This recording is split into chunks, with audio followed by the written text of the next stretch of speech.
Decided to call this Johnson bubble levels then and now. Johnson, big name and leveling products, along with companies like Empire. Although it's surprising how many companies do make bubble levels. Some other newer ones, it's like 10, 12 bucks or something like that. They have a variety of these. But I did pick up one of their old school ones. And while I was looking at it, obviously there are some improvements, like much bigger bubbles, so they're pretty easy to see.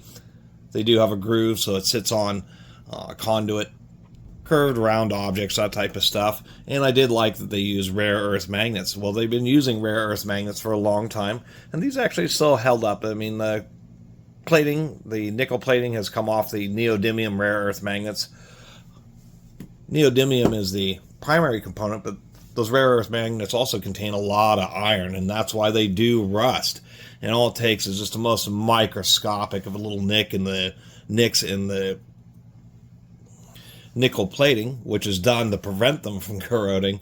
But as soon as you get the most microscopic nick, all it takes is a few water molecules, snaking their way through that surface, interacting with some of them iron. Iron oxide expands because it's oxygen reacting with iron, creating something bigger.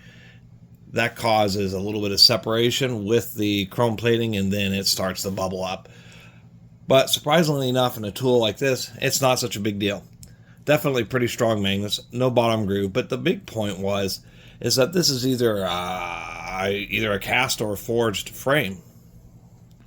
And this was back when they were made in the USA, and they were pretty proud of that fact too. So, at least on this old one, the bubbles have held up pretty well. And I do just like this frame. It seems like it's a much better quality. This frame is simply a piece of extruded aluminum that they just drilled some holes in, and then used plastic side panels. And so, obviously, many products have gotten cheaper as far as manufacturing quality, but the usability has gone up.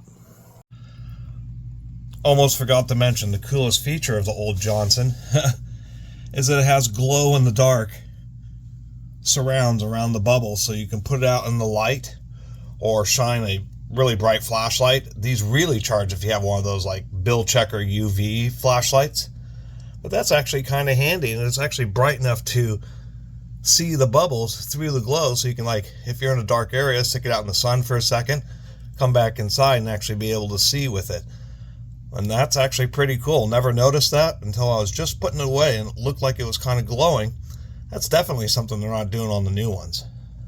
Design improvements and customer feedback and that type of thing.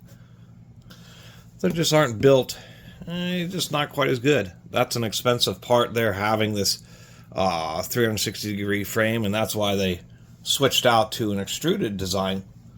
And I guess that puzzles me a little bit, just because, if you're going to go with a cheaper design, might as well I would think it would be, that would give you enough of an increase in profit margins to keep the manufacturing domestic, rather than both making the product cheaper as well as offshoring the manufacturing.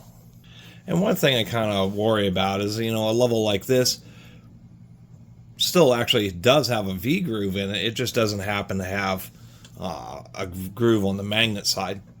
Is that these little bit smaller bubbles just a little bit better protected. That's one thing I've worried about this one is, even though they're nice big bubbles, there's really large openings. Of course, torpedo levels just get hucked in toolboxes and dropped and all that, kicked around in job sites. And I just wonder if these newer bubbles, just because they're a little bit more exposed, run into more breakage than with the old one. And I kind of like old tools too. So anyway, that was my little video of